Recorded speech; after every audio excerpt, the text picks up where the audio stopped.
anneye de nasip etmesin.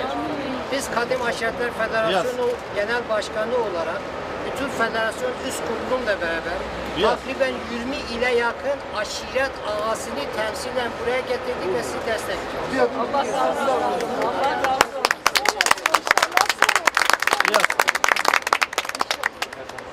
Umarım inşallah oğlu dağda olan herkes sizin gibi duyarlı olur, sahip çıkar ve bu memleketin bütün sorunları kardeşlik, birlik ve beraberlik çerçevesinde ortadan kaldırılacaktır. Bundan hiç şüpheniz olmasın. Biz Kadim Aşiretler Federasyonu Genel Merkezi olarak Genel Başkanımız, Federasyon Üst Kurulumuz ve takriben Doğu ve Güneydoğu'dan 20 ile yakın her ile temsilen bir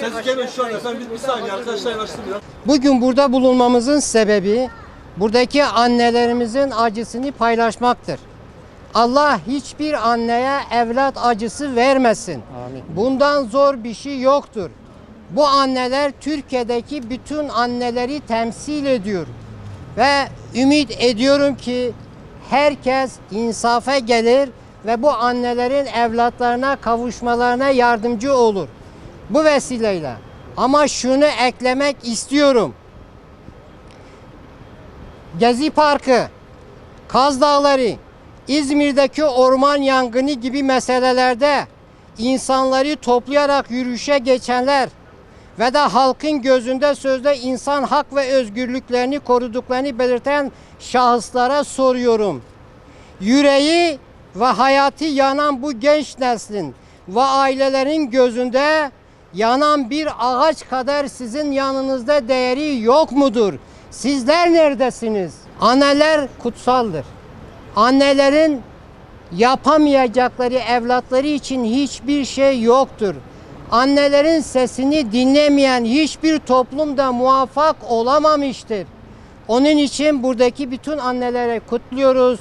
Doğu ve Güneydoğu'ki bütün Aşiretler Federasyonu ile beraber şu annelerimizin yanındayız. Acılarını paylaşıyoruz.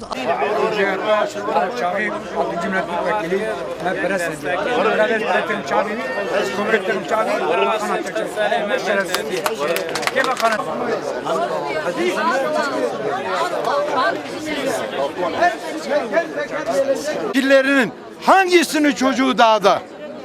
Varsa bir tanesi biz de dağa çıkalım. Allah'tan korksunlar. Yeter artık.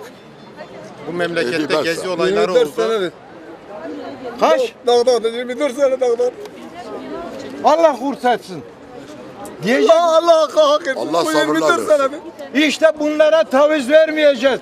Biz bunlardan korkmayacağız. Seçim zamanı geliyor, kafasını çalıyor. Korkmayacağız kardeşim. Biz korkmuyoruz. Ölüme kadar biz burada. Türkiye Cumhuriyeti var. Biz kalkmıyoruz. Ciğerim yanıyor, ciğerim. 24 sene de benim oğlum dağdadır.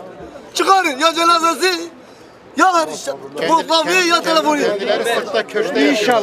İnşallah. Kendileri köşte yaşıyor. İnşallah. Allah var, peygamber var ya. Açılalım arkadaşlar biraz. Ben nasıl yemek yiyorum, nasıl yatıyorum? Ana baba rahmet. Bunlar fakir fukaranın çocuğunu dağa çıkartmaya götürüyorlar. Vurma abla. Bak izin, ben ne yapacağım, ne söyleyeceğim bilmiyorum. Fotoğrafı bekliyorum, telefonu bekliyorum. Milletlerimiz, devletlerimiz arkamızda kalksın. Yardımcı olun. Bu kadar, başka bir şey demiyorum.